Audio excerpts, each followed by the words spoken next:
Hello friends, welcome to my channel Ekatech Jet na domba tara nok jaring asi ge video sidi koi Chrome ge anova feature amgi matang dani Chrome da kamdau na koi dark mode ta thamaga sijinagani haibigi matang dani do kamaina dark mode to enable tawdabno haibado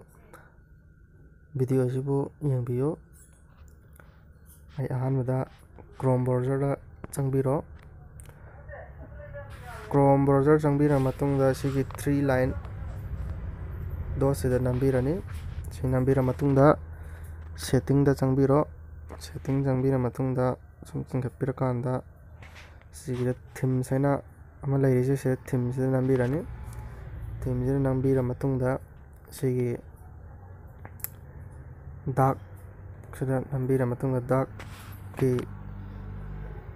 themes da enable oirani adun sina kitang ikon sijina matam da so sina kitang look ta so kitang style hoy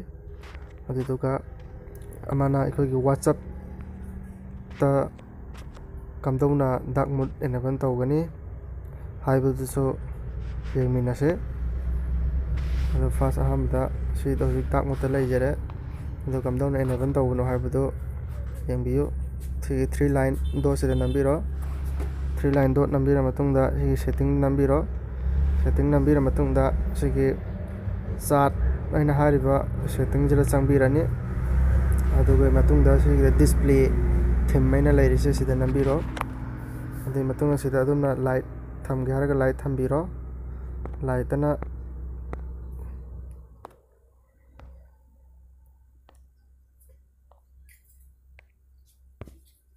ana sumena laigani aduga dark tana sumena laigani adu kariguma noina sida adongi wallpaper isana pamjaba wallpaper ama hapke hai taraga so sida changhojiki mafamdara adum changbirani changbira matungda sigi wallpaper en laise wallpaper changbiro adui matungda gallery changbirani gallery dagi kogi isana pamba ama hekta khanbiro aisidagi ama hekta khanjage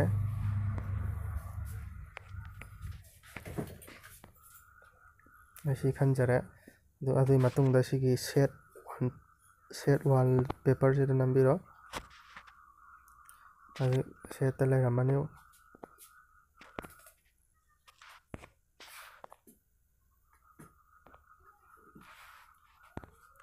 lai wallpaper do lai hra do ai ngasi gidi video si swaida sumlo video sing ngasi gidi swaida lo senjarage mayam mathangi video pamaga so comment da habiro aduga aigi channel asibu nungsibiduna subscribe tabiyo ngasi gidi swaida lo senjarage